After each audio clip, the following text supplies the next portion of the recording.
سفر کے آخر میں منزل ہوتی ہے، ایسی ہے جی؟ ہر ایک سفر میں کیا ہوتا ہے جی؟ منزل ہوتی ہے، اور منزل پر پہنچنے کے لیے انسان تیاری کرتے ہیں۔ منزل پر پہنچنے کے لیے کیا کرتے ہیں جی انسان؟ ان کو پتا ہوتا ہے کہ جس حساب سے ان کی منزل ہے، اگر منزل مشکل ہے تو پھر تیاری کے مراحل بھی اتنے سخت ہوتے ہیں۔ اگر منزل آسان ہوتی ہے تو تیاری بھی کیا خیال ہے جی؟ تیاری بھی آسان ہوتی ہے، لیکن اگر منزل دور ہے، منظر مشکل ہے، یا راستے میں مشکلات بڑی ہیں، تو پھر وہ ساری باتیں ہمارے ذہن میں ہوتی ہیں کہ چونکہ منزل بھی دور ہے، مشکل بھی ہے، راستہ بڑا کٹھن ہے، ہم ان ساری باتوں کو لے کر پھر تیاری بھی اسی حساب سے کرتے ہیں تاکہ ہم ان ساری رکاوٹوں کو عبور کر کے ان مشکلات پر غلبہ پا کر ہم اپنی منزل پر پہنچ سکیں۔ ہمارے سامنے یہ ٹارگٹ ہوتا اور ہونا بھی چاہیے۔ اور اسی بات کو سامنے رکھ کر جب ہم روزوں کی بات کرتے ہیں، مسیحی روزوں کی بات کرتے ہیں، تو اصل میں مسیحی روزہ بھی بنیادی طور پر ایک تیاری کا نام، جہاں پر یہ ایک عبادت ہے وہیں پر یہ ایک تیاری بھی ہے جو آپ کو تیار کرتی ہے آپ کی منزل کے لیے، کہ دراصل آپ نے کس منزل کو پانا ہے، یا جس منزل کو پانے کے لیے آپ اپنے سفر پر، اپنے راستے پر گامزن ہیں، آپ نے کس طور سے اس بات کو اپنے سامنے رکھنا اور اپنے ٹارگٹ کو اپنے سامنے رکھنا کہ میں نے اس کو پانے کے لیے ہر کوشش کرنی اور ہر مشکل پر میں نے غلبہ پانا۔ اور روزہ چونکہ ایک ریاضت کا نام بھی ہے، عبادت تو یہ ہے، لیکن اس کے ساتھ یہ ریاضت اور تیاری ہے، اور تیاری ہے ایک خاص منزل کے لیے جو ایک حقیقی ایماندار کی منزل۔ اور آج چونکہ ہم روزوں کے حوالے سے پہلے بہت کچھ سیکھ چکے ہیں، لیکن آج ہم یہ سیکھیں گے کہ چونکہ روزوں کے بعد جو تہوار آتا ہے وہ کیا ہے جی؟ روزوں کے بعد جو تہوار آتا ہے اسے کیا کہا جاتا ہے؟ ایسٹر۔ اور روزوں کے بعد جو تہوار آتا ہے اسے ایسٹر یا پھر عید قیامت المسیح کہا جاتا ہے۔ اس کا مطلب یہ ہے کہ یہ جو تیاری کے مراحل ہیں یہ سارے کے سارے اس بات کی طرف ہمیں لے کر جاتے ہیں کہ ہم ایک انتہائی اہم تہوار منانے کے لیے جا رہے ہیں، اور وہ تہوار کوئی اور نہیں ہے کیونکہ اس دن ہمارا خداوند یسوع المسیح مردوں میں سے جی اٹھا۔ اور اس کی تیاری کے مراحل میں جہاں پر اور بہت سی باتیں ہیں وہیں پر یہ ہماری روحانی تیاری، اور روزہ آپ کو روحانی تیاری فراہم کرتا ہے، کیونکہ جب ہم روزے کی بات کرتے ہیں تو روزے میں دراصل اس کا سب سے بنیادی مقصد کیا ہے کہ آپ کھانے پینے سے پیچھے ہٹ جاتے ہیں، اور کھانے پینے سے پیچھے ہٹنے سے مراد یہ ہے کہ آپ جسمانی چیزوں سے اپنی نظروں کو ہٹا لیتے ہیں، دنیاوی معاملات سے اپنی نظروں کو ہٹا کر آپ اپنی نظریں اپنے خداوند پر جما لیتے ہیں۔ روزہ جسمانی چیزوں کو ایک طرف رکھ کر روحانی چیزوں پر نظریں گاڑ لینے کا نام بھی ہے، کہ آپ جو جسمانی معاملات ہیں، جو جسمانی چیزیں ہیں، آپ انہیں ایک طرف رکھیں اور روحانی منزل کی جانب بڑھیں اور اس پر اپنی نظریں جمائیں۔ اور یاد رکھیں جب ہم 40 ایام کے روزوں کی بات کرتے ہیں، ہم نے پہلے بھی اس بات کو سیکھا ہے کہ اصل میں جو لفظ 40 ہے یہ لفظ چلے سے ہے۔ کس سے جی؟ چلا کاٹنا۔ کوئی جانتا ہے چلا کاٹنا کیا ہوتا ہے؟ چلا کاٹنا، یا پھر چلا کاٹنے والے کرتے کیا ہیں؟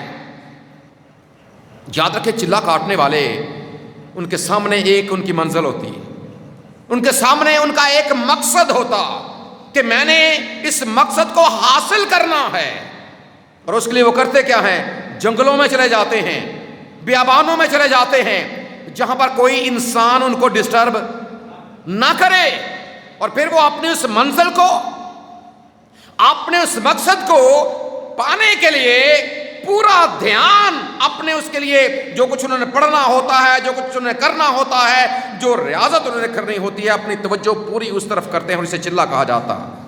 اور اصل میں یہ جو مسیحی روزے ہیں، اصل میں یہ بھی بالکل ایک ایسی ہی چیز کا نام ہے کہ آپ کا جو فوکس ہے وہ باقی ساری چیزوں سے ہٹ کر آپ کے خدا کی جانب لگ جائے، اور آپ ایک ایسی بھرپور تیاری کریں تاکہ آپ کو اپنی منزل مل سکے۔ اور منزل یہ ہے، کیونکہ روزوں کے بعد ہم مناتے ہیں ایسٹر، مناتے ہیں عید قیامت المسیح، تو پھر آپ کی روحانی تیاری اس قدر زبردست ہو، اس قدر آپ کا فوکس آپ کی منزل پر ہو کہ جب پھر آپ اس کو منائیں تو وہ نہ صرف آپ کے لیے، آپ کے خاندان کے لیے، اور پھر وہ آپ کی کلیسیا کے لیے بھی باعث برکت ہو۔ یہ روزے آپ کو ان تیاری کے مراحل میں سے آپ کو گزار رہے ہیں، اور آج ہم یہ سیکھیں گے خدا کے پاک کلام کی روشنی میں کہ یہ تیاری کیسے ہم نے کرنی ہے۔ اور جب ہم کسی تیاری کی بات کرتے ہیں یا اپنے لیے کسی نمونے کی بات کرتے ہیں کہ ہم کس کے نمونے کو فالو کریں، تو یاد رکھیں ہمارے لیے جو بہترین نمونہ ہے خدا کے پاک کلام میں سے، جہاں پر اور بے شمار کردار ہیں جو کتاب مقدس میں لکھے گئے ہیں ہماری رہنمائی کے لیے، جو لکھے گئے ہیں تاکہ ان کرداروں پر غور کریں، ان کرداروں کے بارے میں سیکھیں، ان کی زندگی کے بارے میں سیکھیں، ان کی باتوں کے بارے میں سیکھیں۔ وہیں پر جو کتاب مقدس کی مرکزی شخصیت ہے وہ کوئی اور نہیں، وہ میرا اور آپ کا نجات دہندہ خداوند یسوع المسیح ہے۔ اور ایسٹر کی تیاری کے حوالے سے بھی ہم اپنے خداوند کو سامنے رکھ کر کہ جس طرح اس نے تیاری کی بالکل اسی طرح تیاری ہم بھی کریں تاکہ ہم اپنی اس منزل کو پا لیں۔ اور آج کا حوالہ جو تلاوت کیا گیا میرے اور آپ کے لیے، مقدس لوکا کی انجیل میں سے 22ویں باب کی 42ویں آیت کو ہم نے تلاوت کیا ہے، اور اس میں جو لفظ آج ہمارے سامنے ہوں گے وہ جو بھی ہم نے سنے بھی ہیں کہ اے باپ اگر تو چاہے تو یہ پیالہ مجھ سے ہٹا لے، تو بھی میری مرضی نہیں بلکہ تیری ہی مرضی پوری۔ آپ کو یہ پتا ہے کہ اس وقت خداوند یسوع مسیح گتسمنی باغ میں ہیں اپنے شاگردوں کے ساتھ۔ گتسمنی باغ میں آخری فصح منانے کے بعد وہ اپنے شاگردوں کے ساتھ گتسمنی باغ کے اندر موجود ہیں، اور اب یہاں سے وہ اصل مرحلہ شروع ہونے والا ہے کہ جس کو لے کر خداوند یسوع مسیح زمین پر آئے، جس کو لے کر خدا نے اپنے اکلوتے بیٹے کو زمین پر بھیجا۔ یوں تو اس کی ساری زندگی اسی کے لیے ہے، لیکن خاص طور پر یہاں سے اس مرحلے کا آغاز ہوا چاہتا، یہاں سے اس بات کا آغاز ہوا چاہتا ہے، یہاں سے اس واقعے کا آغاز ہوا چاہتا ہے جو اصل واقعہ ہے خداوند یسوع مسیح کی زندگی کا، جو اس کی زندگی زمینی زندگی کا جو مرکزی واقعہ ہے، اس کا آغاز یہاں سے۔ ہاں، تکمیل ہمیں ضرور صلیب کے اوپر مبارک جمعے کو نظر آتی ہے، اس کی تکمیل مبارک جمعے کے روز صلیب کے اوپر نظر آتی ہے، جب خدا نے کہا کہ تمام ہوا، اس وقت یہ کام مکمل ہوا تھا۔ لیکن اس کا حقیقی آغاز، یوں تو اس کی ساری زندگی اسی کے لیے ہے، لیکن خاص طور پر جب ہم دکھوں کی بات کرتے ہیں، جب ہم تکلیفوں کی بات کرتے ہیں، جب ہم پریشانیوں کی بات کرتے ہیں، جب ہم اس کے کوڑوں کی بات کرتے ہیں، جب ہم اس کی مار کی بات کرتے ہیں، جب اس کے ہم کانٹوں کے تاج کی بات کرتے ہیں، جب پسلی میں مارے گئے نیزے کی بات کرتے ہیں، جب اس کے ہاتھوں پاؤں کے اندر لگائے جانے والے ٹھونکے جانے والے کیلوں کی بات کرتے ہیں، تو یاد رکھیں اس کا حقیقی آغاز یہیں سے ہوتا۔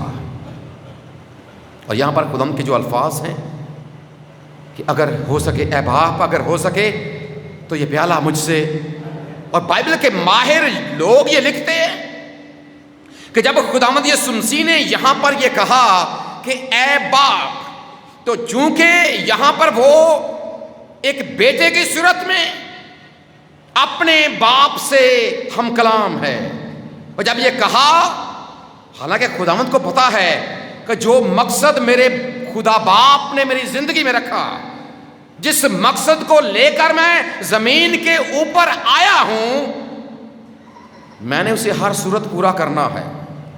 اب یہاں پر جب یہ لفظ لکھے، کہ کئی بار یہ لفظ ہمیں پریشان بھی کرتے ہیں کہ جب خداوند کو یہ پتا ہے کہ میری زندگی میں یہ مرحلہ آنا ہی آنا ہے، تو پھر خداوند نے یہ دعا کیوں کی؟ خداوند نے یہ دعا کیوں کی ہے؟ خداوند نے یہ دعا کہ باپ اگر ہو سکے تو یہ پیالہ مجھ سے ٹل جائے۔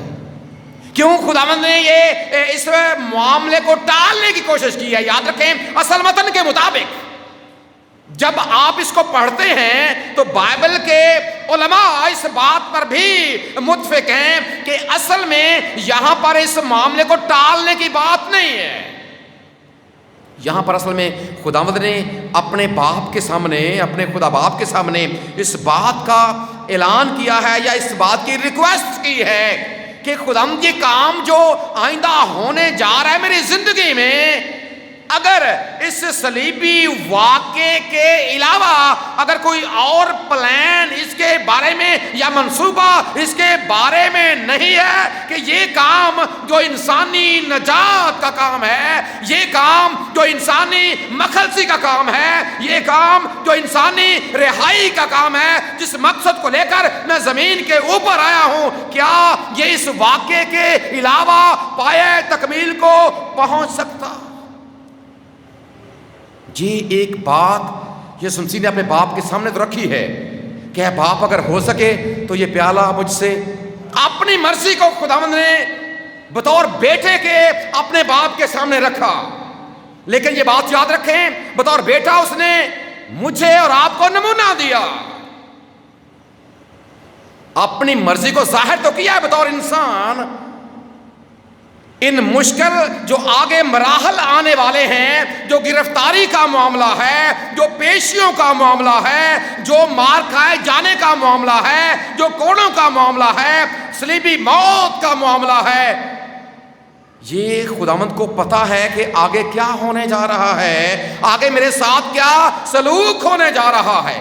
اور خداوند نے اس لیے بطور بیٹا اپنے باپ کے سامنے اس بات کو رکھا ہے۔ لیکن یاد رکھیں، اصل میں یہ بات ہمیں سکھانے کے لیے ہے، یہ بات ہمیں سمجھانے کے لیے ہے، اگر ہم سمجھ سکیں تو۔ اور خداوند یہاں پر سکھانا اپنے لوگوں کو یہ چاہتے ہیں کہ انہوں نے بطور انسان یا بطور بیٹا اپنی مرضی کو ضرور اپنے خدا کے سامنے رکھا ہے کہ اگر ہو سکے تو یہ کام ہو جائے۔ کیا ہو جی؟ اگر ہو سکے تو یہ کام ہو جائے۔ اپنی خواہش کا اظہار کیا ہے بطور بیٹے کے۔ یسوع مسیح نے اپنی خواہش کا، اپنی مرضی کا اظہار کیا۔ خدا میری مرضی یہ ہے، میری مرضی یہ ہے کہ یہ کام اس طرح نہ ہو، کسی اور طریقے سے ہو۔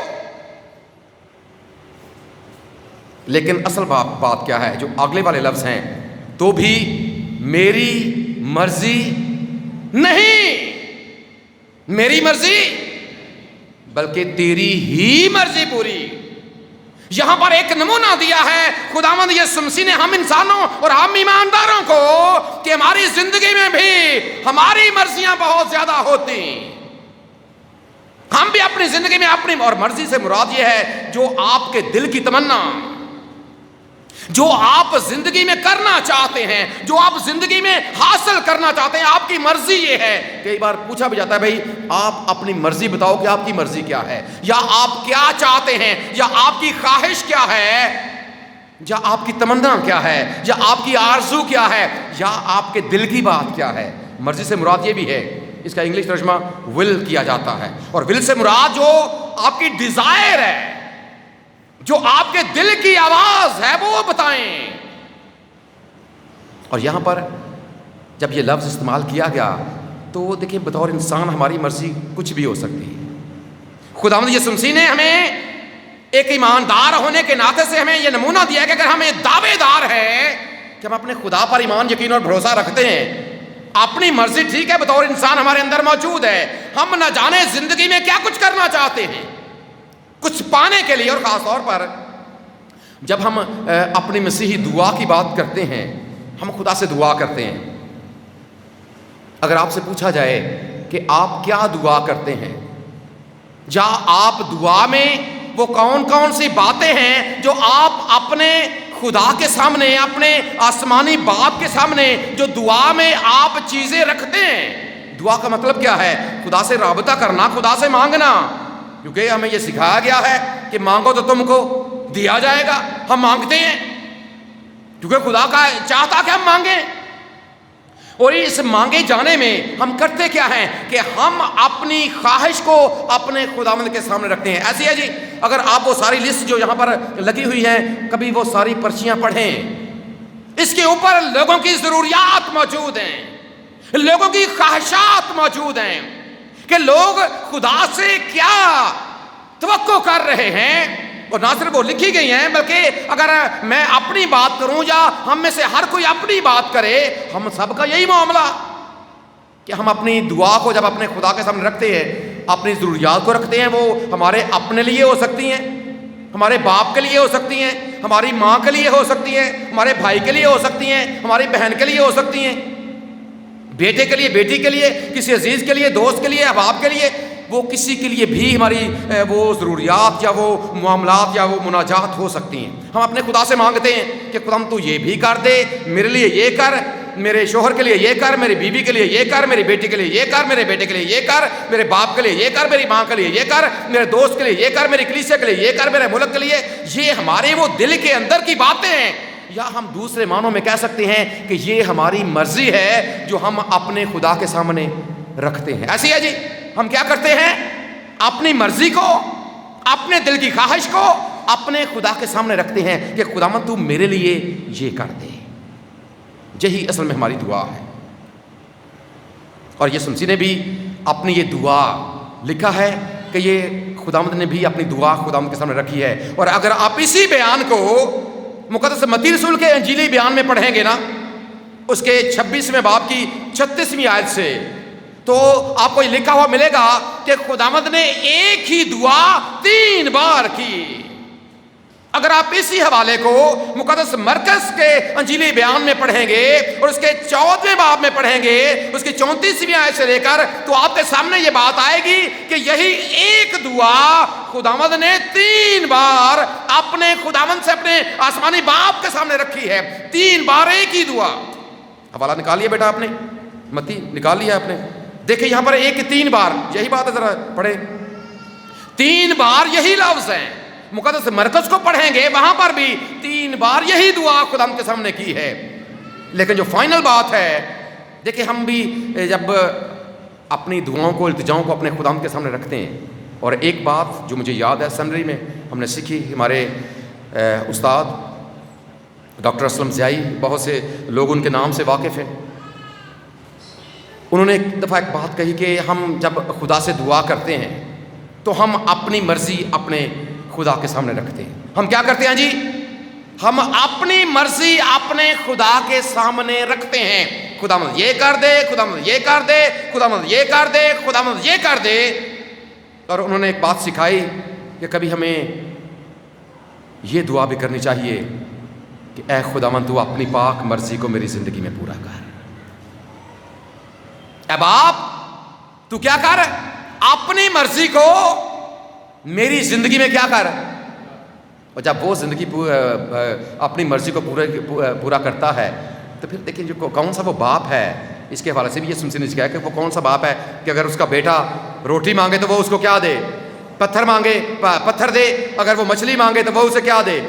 کون سا باپ ہے؟ تو پھر تمہارا جو آسمانی باپ ہے، کیا وہ تمہارے بارے میں ایسی سوچ نہیں رکھتا کہ اچھی سے اچھی چیزیں؟ لیکن اس کے لیے شرط کیا ہے کہ ہماری نہیں۔ خداوند نے ہمیں نمونہ کیا دیا ہے؟ کیا نمونہ خداوند نے یہاں پر دیا ہے کہ میری مرضی تو خداوند یہ ہے کہ یہ پہلا ٹال جائے، کیونکہ کئی بار صرف ہم اب اپنا سوچتے ہیں، اپنے مطلب کی بات کرتے ہیں، اپنے خداوند کو بھی ہم ایک طرف رکھ دیتے ہیں کہ نہ جانے اس کی مرضی کیا ہے۔ اور یسوع مسیح نے دراصل یہاں پر یہ بات کر کے کہ میری مرضی نہیں بلکہ تیری ہی، یہاں پر جو ڈیفینیٹ بات کر دی ہے، اپنی مرضی کے ساتھ خداوند نے یہ لفظ نہیں لگایا۔ اگر آپ ان الفاظ پر غور کرتے ہیں، لفظ کیا پڑھے ہیں آپ نے کہ میری مرضی نہیں بلکہ تیری ہی مرضی پوری۔ فائنل بات جو ڈن کر دی گئی، اصل بات. اور ایماندار کبھی اپنی زندگی پر سوچیں، ہم بھی اپنے بارے میں سوچیں کہ ہم کیا کر رہے ہیں. کیا کبھی ہم نے اپنے خدا کی مرضی کو جاننے کی کوشش کی؟ کبھی یہ جاننے کی کوشش کی کہ ہمارا خدا ہم سے کیا تقاضا کرتا ہے، یا اس کی کیا آرزو ہے ہمارے بارے میں اس کی تمنا یا سوچ کیا؟ ٹھیک ہے، ہم اپنی خواہش کو اس کے سامنے رکھتے ہیں، لیکن تو بھی ہمیں آخری اور فائنل بات یہی کرنی چاہیے بطور ایماندار، کیونکہ ہم اس کی ذات پر ایمان رکھتے ہیں کہ خداوند اے باپ، تو میری زندگی میں اپنی مرضی کو پورا کر، اپنی جو تیرے دل کی تمنا خداوند جو تو چاہتا ہے وہ میری زندگی میں. حالانکہ خداوند یسوع مسیح کو پتا ہے کہ آئندہ جو مشکلات ہیں، جو پریشانیاں ہیں، جو سارے دکھ ہیں، جو سارے مصائب ہیں، جو سارے معاملات ہیں، جو صلیبی موت ہے، وہ خداوند کے سامنے ہے. تو بھی اس نے ہمیں ایک نمونہ دے دیا ہے کہ ہم بھی اپنی زندگی سے ایسا ہی کیا کریں. تیاری کے مرحلے میں سے ہم گزر رہے ہیں. نہ جانے اس ایسٹر کے لیے ہم نے کون سے پروگرام ترتیب دے رکھے. وہ پروگرام کوئی بھی ہو سکتا ہے. ایسٹر کو منانے کے لیے کون سی ہم نے اپنے دل کی جو خواہشات ہیں ان کو پایا تکمیل تک پہنچانے کے لیے ہم نے بہت سے منصوبے بنا رکھے. یہ بھی کریں گے، یہ بھی کریں گے، یہ بھی کریں گے اور یہ بھی کریں گے. وہ کوئی بھی ہو سکتا ہے، کیونکہ وہ ہم کریں گے اپنی خواہش اور اپنی سوچ کے مطابق. لیکن یاد رکھیں وہ بطور انسان تو ہو سکتا ہے لیکن بطور ایماندار نہیں. بطور ایماندار کیا ہے؟ اپنے خداوند کی مرضی کو جانیں اور اپنے آپ کو اس کی مرضی کے تابع کر دیں. ان تیاری کے مراحل میں جہاں پر ہم یہ سوچ رہے ہیں کہ میں اس بار اس رنگ کا سوٹ لوں گا یا سوٹ لوں گی، میچنگ جوتے بھی ہوں گے، میچنگ جیولری بھی ہوگی، سارا کچھ بہترین میں کرنے کی کوشش کروں گا یا کروں گی. وہیں پر اپنی زندگی میں اس بات کو، ٹھیک ہے یہ جسمانی چیزیں ہیں، اچھی بات ہے، خدا بھی چاہتا ہے کہ آپ یہ تیاریاں کریں کیونکہ یہ آپ کے دل کی آواز ہے کہ آپ منفرد نظر آئیں، آپ سب سے پیارے لگیں. آپ کے دل کی یہ تمنا ہے کہ جب لوگ مجھے دیکھیں تو دیکھتے ہی رہ جائیں. کیا خیال ہے جی؟ لوگ مجھے دیکھیں تو سوچتے ہیں ایسا کہ نہیں سوچتے جی؟ ہوں کسی بھی نہیں بولنا. دیکھیں کرتے ایسے ہی ہیں. کیوں مہنگے سے مہنگا سوٹ خریدتے ہیں اگر آپ نہیں چاہتے کہ لوگ آپ کو دیکھیں؟ کیوں آپ اس کی بہترین سلائی، کیوں اس کی بہترین ڈیزائننگ آپ کرواتے ہیں تاکہ جب لوگ دیکھیں کیا بات ہے جی، کیا بات ہے. چلیں خدا بھی چاہتا ہے کہ آپ خوبصورت لگیں. خدا نے آپ کو بنائی خوبصورت ہے. اور دیکھیں اس سے بڑی خوبصورتی ہمارے لیے کیا ہے کہ ہم اپنے خدا کے بیٹے اور بیٹیاں ہیں. اس سے بڑی خوبصورتی ہے کوئی جی؟ اس سے بڑی کوئی خوبصورتی ہے؟ خدا چاہتا ہے کہ ہم نفیس کپڑے پہنے، لیکن اس کے ساتھ جو اصل مرضی کیا ہے، اصل کام کیا ہے کہ اے باپ تیری مرضی میری زندگی میں. اصل ایسٹر ہوگا جب آپ یاد رکھیں آپ اپنے خداوند کی مرضی کو اپنے سامنے رکھ کر تیاری کے اس مرحلے میں سے گزریں گے. چاہے تکلیف میں سے گزرنا پڑے، چاہے پریشانی میں سے گزرنا پڑے، چاہے دکھ اٹھانا پڑے، لیکن یاد رکھیں اگر آپ دکھ اٹھائیں گے، دیکھیں جب خداوند یسوع مسیح نے بھی اپنے باپ کی مرضی کو پورا کیا ہے، بے شک دکھ اٹھانے پڑے ہیں. اور کون کون سے دکھ؟ دیکھیں رات بھر سیاست ہوتی رہی ہے، کتنی کچہریاں بھگتی ہیں، کتنی لان تان سہی گئی ہے، کتنے کوڑے مارے گئے ہیں، کتنا پیٹا گیا ہے، کتنا ذلیل کیا گیا ہے، کتنی بھاری صلیب اٹھائی گئی ہے، کتنے بڑے بڑے کیل ٹھوکے گئے ہیں، کیسا تاج سر کے اوپر پہنایا گیا ہے، نیزہ مارا گیا ہے، ٹانگ دیا گیا ہے اوپر، بھوک اور پیاس سے نڈال. لیکن جب یہ مرحلہ گزر گیا اور آگے پھر ایسٹر آتا ہے جو خوشی کا تہوار ہے، جو خوشی اور ایسٹر، یہی ایسٹر ہے کہ آپ بھی ایسے مراحل میں سے گزر کر اپنے خداوند کے ساتھ دیکھیں. اگر خداوند اور اگر آپ اسی بات کو سیکھیں گے نا کہ چونکہ خدا بھی چاہتا کہ ہماری زندگی میں اس کی مرضی پوری ہو، اور خدا کا بندہ پولس لکھتا ہے فلپیوں کے دوسرے خط میں کہ ویسا ہی مزاج رکھو جیسا. اور مزاج کیا ہے؟ جب آپ اگلی آیات کو پڑھیں گے اسی باب کی، فلپیوں کے خط کے دوسرے باب کی، تو وہاں پر لکھا ہے کہ اس نے اپنے آپ کو خالی کر دیا. اس نے اپنے آپ کو خالی کر دیا اور انسانوں کی صورت اختیار کی، انسانوں کے مشابہ ہو گیا، اور پھر جب آگے کہ اس نے یہاں تک وہ فرما بردار رہا۔ مرضی جاننے کا مطلب کیا ہے؟ فرما برداری۔ وہ یہاں تک فرما بردار رہا کہ موت، بلکہ صلیبی موت گوارا کی۔ اور جب اس نے صلیبی موت گوارا کی ہے تو اگلی آیات بڑی شاندار ہیں کہ پھر خدا نے بھی اسے بہت سر بلند کیا اور اسے وہ نام بخشا کہ جو سب ناموں سے اعلیٰ ہے، تاکہ خداوند یسوع مسیح کے نام پر ہر ایک گھٹنا جھکے، خواہ وہ آسمانیوں کا ہے، خواہ وہ زمینیوں کا ہے، اور خواہ وہ ان کا ہے جو زمین کے نیچے ہے، اور خداوند کے جلال کے لیے ہر ایک زبان یہ اقرار کرے کہ یسوع مسیح خداوند ہے۔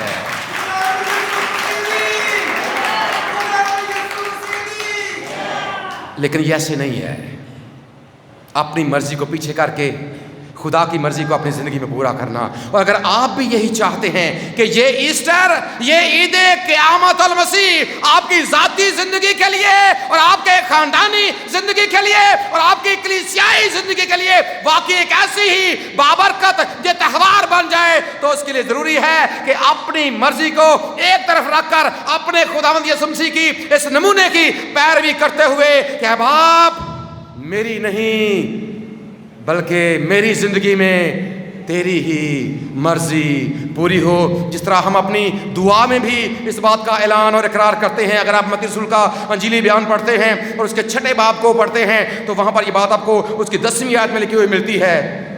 دیکھیں، جب ہم دعا ربانی پڑھتے ہیں کیا کرتے ہیں؟ اے ہمارے باپ، تو جو آسمان پر ہے، تیرا نام پاک مانا جائے، اور آگے کیا ہے؟ تیری بادشاہی آئے، آگے تیری مرضی جیسی آسمان پر پوری ہوتی ہے۔ آسمان پر کیسے مرضی پوری ہوتی ہے؟ فرشتے، کیا فرشتے اس کی نافرمانی کرتے ہیں؟ نہیں کرتے۔ تو پھر زمین پر رہ کر اس کے نمائندے ہیں وہ کون ہیں؟ زمین پر اس کے نمائندے کون ہیں؟ میں اور آپ ہیں۔ اور جب آپ بھی اس کی مرضی کو پورا کریں گے، اس نے ہمیں آزاد مرضی ضرور دی ہے۔ اور یہاں پر یسوع مسیح کا یہ کہنے کا مطلب کہ زمین پر انسان آزاد ہے، اس کی اپنی مرضی بھی ہے بطور انسان، اس کی اپنی مرضی بھی ہے، لیکن اگر وہ اپنی مرضی میں چلے گا تو ہلاکت کا فرزند بن جائے گا، لیکن اگر اپنے باپ کی مرضی پر چلے گا تو ہمیشہ کی زندگی کا وارث بن جائے گا۔ کیونکہ پاک کلام میں کہا ہے کہ خدا نے دنیا سے ایسی محبت رکھی کہ اس نے اپنا اکلوتا بیٹا بخش دیا تاکہ جو کوئی اس پر ایمان لائے وہ ہلاک نہ ہو بلکہ ہمیشہ کی زندگی پائے۔ اور ہمیشہ کی زندگی پانے کے لیے ضرور ہے کہ خداوند یسوع مسیح کی اس بات کو اپنے پلے باندھ لے اور ہمیشہ دہراتے رہیں اپنی دعا میں، اپنی روزمرہ زندگی میں کہ اے خداوند، میری مرضی تو یہ ہے، لیکن میری مرضی اپنی جگہ پر، لیکن میں چاہتا ہوں اور میں یہ چاہتی ہوں کہ تیری ہی مرضی میری زندگی میں پوری ہو۔ ہمارا خدا اس پیغام کے وسیلے سے ہم سب کو برکت بخشے، آمین۔